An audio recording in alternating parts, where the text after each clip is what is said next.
नमस्कार, भक्ति दर्शन समाचारमा स्वागत छ। म हेमा शर्मा। आज मिति 2078 साल फागुन महिनाको 6 गते आइतबार राक्षस नाम संवत्सर सूर्य उत्तरायण वसन्त ऋतु चैत्र कृष्ण पक्षको द्वितीय तिथि 11 बजेर 33 मिनटसम्म उपरान्त तृतीय तिथि चन्द्रमा कन्या राशिमा ईस्वी सम्वत 2022 मार्च महिनाको 20 तारिक सत सम्वत 1943 र नेपाल सम्वत 1142। आज सूर्य बिहान 6 बजेर 10 मिनटमा र सूर्यास्त साँझ 6 बजेर 14 मिनटमा।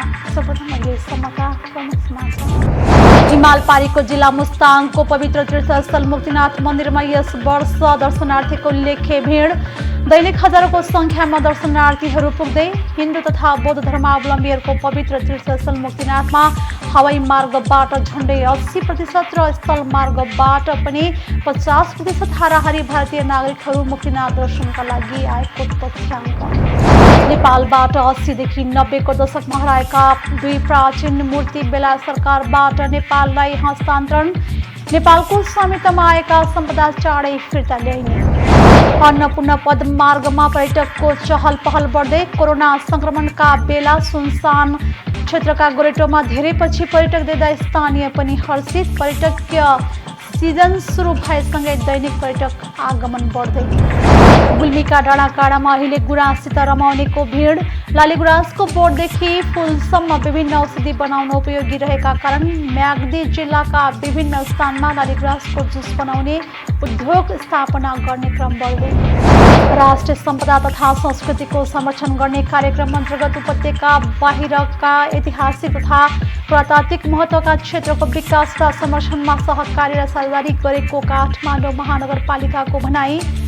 महानगरभित्रको कला संस्कृति सम्पदा संरक्षण तथा प्रवर्धनका लागि हरेक वर्ष 100 करोड रुपैयाँ भन्दा बढी बजेट छुट्याउने। नेपाल हस्तकला महासङ्घद्वारा कोरोना महामारीबाट प्रभावित हस्तकलाको निर्यात प्रवर्धनका लागि नगद प्रोत्साहन दर डबल डिजिटल गर्नुपर्ने र नगद प्रोत्साहन प्राप्त गर्ने प्रक्रिया सरल गर्नुपर्ने लगायत विभिन्न 13 बुँदे माग। हस्तकलाको विकास विस्तार र प्रवर्धनका लागि सहयोग गर्ने काठमाडौँ महानगरपालिका र ललितपुर महानगरपालिकाको प्रतिबद्धता। एसियाका एकमात्र 3 मुखे पुल निर्माणका कारण गुल्मीको रुरु धाम आकर्षकको केन्द्र बन्दै। पुलको 79% काम सकिँदै गर्दा पुल हेर्न आउने आन्तरिक र बाह्य पर्यटकको रुरु क्षेत्रमा उल्लेख्य मात्रामा भिड।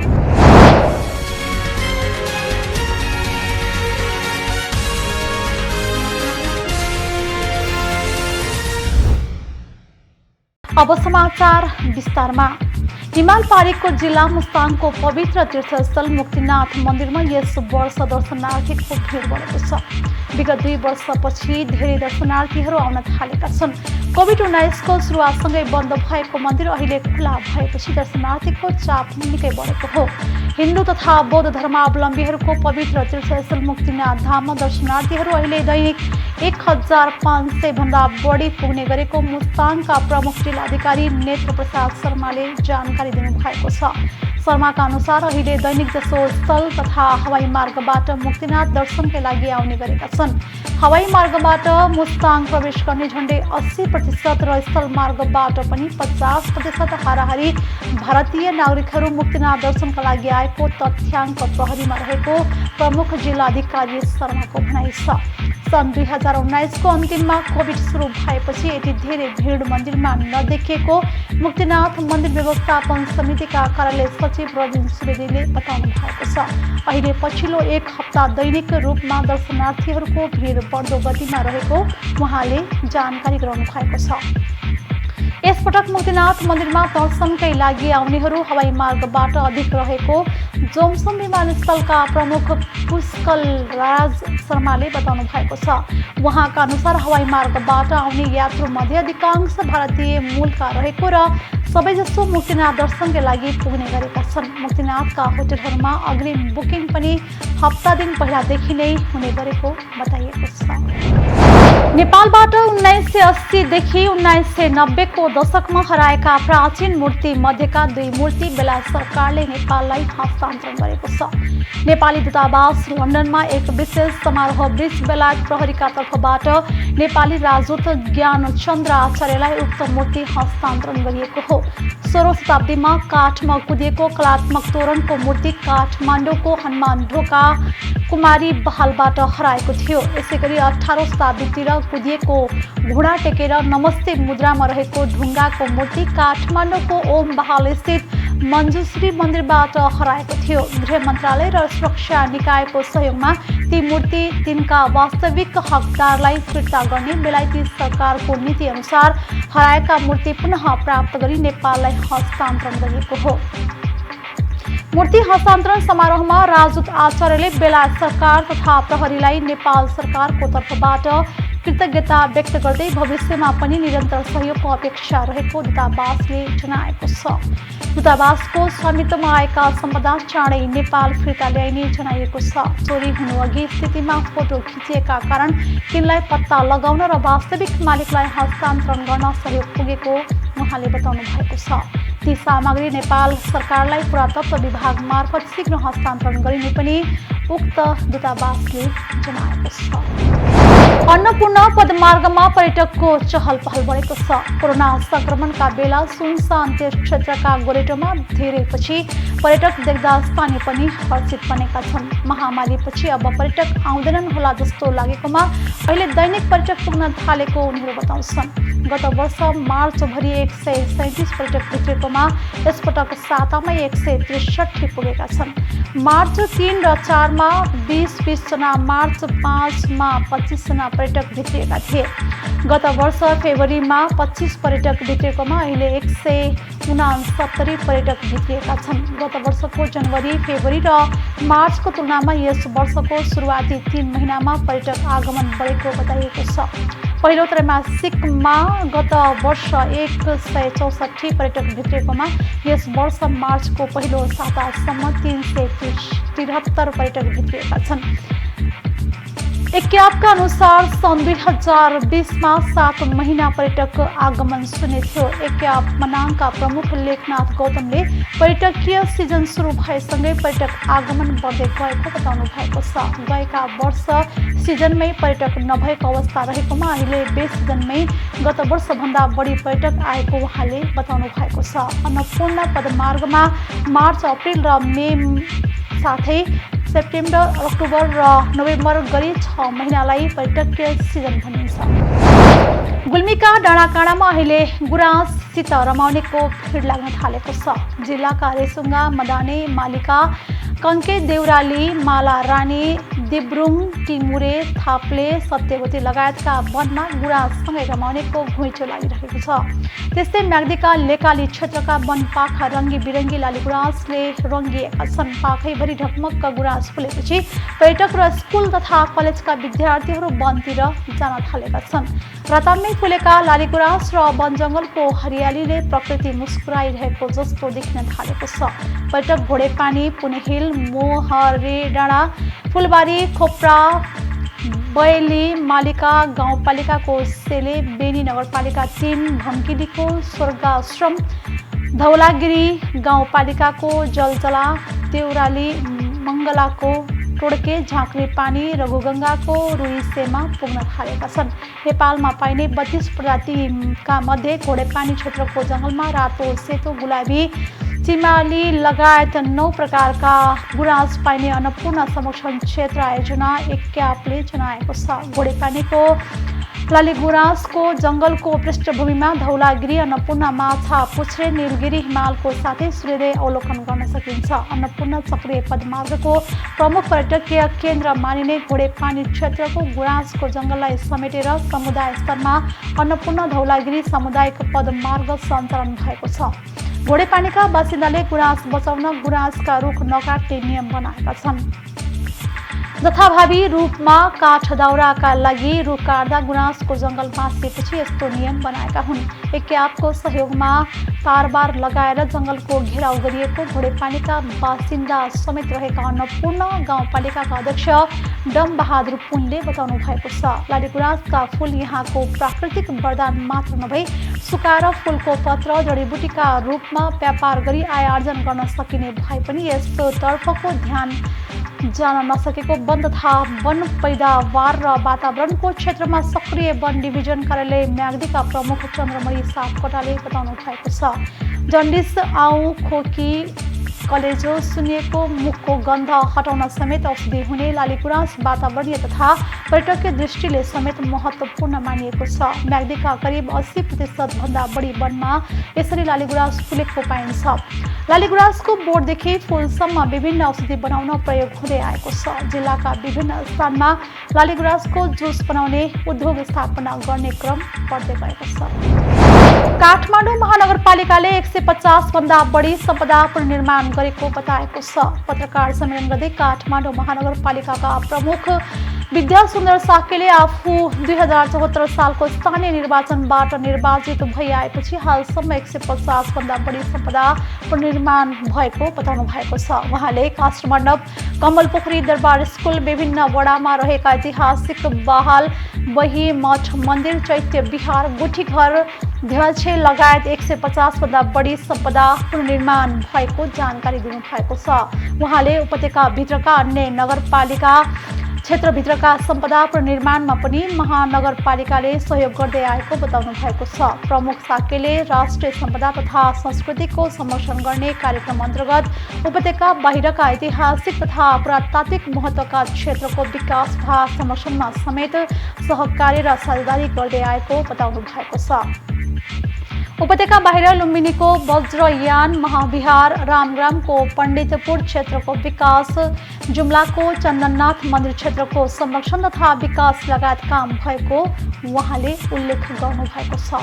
प्रमुख साकेले महानगरपालिकाभित्रको कला संस्कृति सम्पदा संरक्षण तथा प्रवर्धनका लागि हरेक वर्ष 100 करोड रुपैयाँ भन्दा बढी बजेट छुट्याउने गरिएको जानकारी दिनुभएको छ। नेपाल हस्तकला महासङ्घले कोरोना महामारीबाट प्रभावित हस्तकलाको निर्यात प्रवर्धनका लागि नगद प्रोत्साहन दर डबल डिजिटल गर्नुपर्ने र नगद प्रोत्साहन प्राप्त गर्ने प्रक्रिया सरल गर्नुपर्ने माग गरेको छ। शुक्रबार आफ्नो 41औं वार्षिक साधारण सभाका अवसरमा महासङ्घले सरकार समक्ष विभिन्न 13 बुँदे माग प्रस्तुत गरेको थियो। महासङ्घका अध्यक्ष सुरेन्द्र भाइ साकेले 13 बुँदे माग प्रस्तुत गर्दै निर्यात हुने काष्ठजन्य हस्तकला सामान र शिपिङ कन्टेनरको फुमिगेसन प्रमाणपत्रको व्यवस्था हुनुपर्ने, माल सामान आयात निर्यात हुने सबै भन्सार कार्यालयलाई निर्यात मैत्री बनाउनु पर्ने, अन्तर्राष्ट्रिय बजारमा नेपाली हस्तकलाको पहिचान स्थापित गरी प्रवर्धन गर्न हस्तकला वस्तुमा सामूहिक व्यापार चिन्हको विकास र प्रचार प्रसारमा सहयोग गर्नुपर्ने बताउनु भएको छ। 7वटै प्रदेशमा हस्तकला ग्राम स्थापनाका लागि विद्युत, सडक र पानीको पहुँच भएको क्षेत्रमा जग्गा उपलब्ध गराउनु पर्ने, उद्योग वाणिज्य तथा आपूर्ति मन्त्रालय अन्तर्गत बोर्ड अफ ट्रेड र भन्सार विभाग अन्तर्गत निकासी सहजीकरण समितिमा महासङ्घको पनि प्रतिनिधित्व हुनुपर्ने, चीनमा व्यापार व्यवसाय र व्यापार मेला सहभागिताबाट आर्जित विदेशी मुद्रा बैंकिङ च्यानलबाट नेपाल ल्याउन पाउने व्यवस्था गरिनुपर्ने, सरकार तथा विदेश स्थित नेपाली दूतावास लगायत सबै सरकारी निकायमा नेपाली हस्तकला प्रयोग गरिनुपर्ने, स्वदेशी वस्तु प्रबन्धनका लागि निजामती कर्मचारीलाई स्वदेशी कपडाबाट बनेका पोसाकलाई अनिवार्य गरिनुपर्ने लगायत रहेको विज्ञप्तिमा उल्लेख छ। साधारण सभाको उद्घाटन गर्दै ऊर्जा, जलस्रोत तथा सिँचाइ मन्त्री पम्फा भुषालले हस्तकला क्षेत्रको विकास विस्तार र निर्यात प्रवर्धनका लागि पहल गर्ने आश्वासन दिनुभएको छ। उहाँले स्वदेशमै उपलब्ध वस्तु आयात नगर्न व्यवसायीलाई आग्रह गर्नुभएको छ। त्यसरी आयात गर्दा व्यवसायलाई फाइदा भए पनि राष्ट्रलाई घाटा हुने उहाँको भनाइ छ। कार्यक्रममा काठमाडौँ महानगरपालिका र ललितपुर महानगरपालिकाका मेयर विद्यासुन्दर साके र चिरी बाबु महर्जनले हस्तकलाको विकास विस्तार र प्रवर्धनका लागि सहयोग गर्ने प्रतिबद्धता व्यक्त गर्नुभएको छ। पवित्र गुल्मीको रुरु धामको चर्चा यति बेला चुलिएको छ। धार्मिक क्षेत्रको रूपमा परिचित रहेर पनि विकासले लामो समय ओझेल परेको यो क्षेत्र पछिल्ला केही वर्षदेखि यहाँ बनिरहेको एसियाकै एकमात्र तीनमुखे पुलका कारण आकर्षणको केन्द्र बन्न पुगेको छ। धार्मिक पर्यटनका लागि प्रसिद्ध गन्तव्य बन्न सक्ने गरी रुरु क्षेत्रको रुरु धाममा यति बेला संरचनाहरू बनिरहँदा यहाँको तीनमुखे पुलले विशेष महत्त्व राखेको छ। रिडी सङ्गम झोलङ्गे पुल नाम दिएको तीनमुखे पुलको निर्माण कार्य 79% सकिएको छ र केही दिनभित्र सकिने पुलको काम पछिल्लो पटक हेरिरहेको जलप नेपाल प्राइभेट लिमिटेडका परियोजना प्रबन्धक केदार ढुङ्गेलले बताउनु भएको छ। विक्रम सम्वत 2071 असार 10 गते सम्झौता भई काम सुरु भएको यो परियोजना काम सुरु भएको मितिले 1095 दिनमा सम्पन्न हुनुपर्ने भए पनि समय लम्बिएका कारण करिब 7 वर्षमा यो पुल सम्पन्न हुने तयारीमा छ। सुरुमा नयाँ बाटो रुबिना मनाजेवीले सम्झौता गरेको यो परियोजनालाई पछिल्लो पटक जलप नेपाल प्राइभेट लिमिटेडले लिएपछि निर्माणमा गति दिएको हो। 14 करोड 36 लाख 12,523 रुपैयाँको इस्टिमेटको यो पुल 9 करोड 28 लाख 26,320 रुपैयाँमा टेन्डर भई काम सुरु भएको छ। अघिल्लो निर्माण कम्पनीबाट 2075 सालको श्रावण महिनामा जलप नेपालले अख्तियारनामा लिई निर्माण कार्यको जिम्मा लिएपछि कोभिडको कारण र गत वर्ष कालीगण्डकीमा आएको बाढीले निर्माणका लागि लट्ठामा क्षति पुर्याएपछि बाध्यतावश निर्धारित समयभन्दा 2 वर्षपछि पुल सम्पन्न हुने अवस्थामा छ। पुलको पाल्पा पट्टीको काम दशैंको बेला सकिएको भए पनि स्याङ्जातिरको भाग अत्याधिक पहिरो जानुका साथै काम गर्न समेत गाह्रो भए पनि निरन्तरको प्रयासले त्यो क्षेत्र र गुल्मी क्षेत्रमा पनि काम सकिएको छ। यो पुलको संरचनामा कालीगण्डकी नदी र रिडी खोलाको सङ्गम 25 मिटर अग्लो टावर निर्माण भएको छ, जुन 9 मिटर गोलाइमा 7 तल्ला रहेको छ। यही टावरबाट 20बाट भर्याङ राखिएको छ र माथिल्लो तलाबाट यो क्षेत्रको अवलोकन गर्न सकिने गरी भ्यू टावर हुने बताइएको छ। यही टावरबाट स्याङ्जाको किपट, गुल्मीको रिडी बजार र पाल्पाको ऋषिकेश क्षेत्रमा पुग्ने गरी 3 जिल्लालाई जोड्ने गरी हरेकतिर 177.4 मिटरका झुलङ्गे पुलहरू निर्माण भएका छन्। 44 mm डायलको 4 मेन केबलसँगै स्टिल डेक र वाकवे बीम पुलमा प्रयोग भएको निर्माण कम्पनी जलप नेपाल चितवनले जनाएको छ। मुख्य रूपले मोटरेबल ब्रिज, सस्पेन्सन ब्रिज, बिजुलीका स्टिल पोल लगायत निर्माण गर्ने ग्याल्भनाइजिङ प्लान्ट रहेको जलप नेपाल प्राइभेट लिमिटेडले गुणस्तरीय सामग्री प्रयोग गर्दै घाटै सहेर पनि पुल निर्माण सम्पन्न गर्ने जस लिन सफल भएको छ। पुलको 79% काम सकिँदै गर्दा पुल हेर्न आउने आन्तरिक र बाह्य पर्यटक रुरु क्षेत्रमा उल्लेख्य मात्रामा पुग्न थालेका छन्।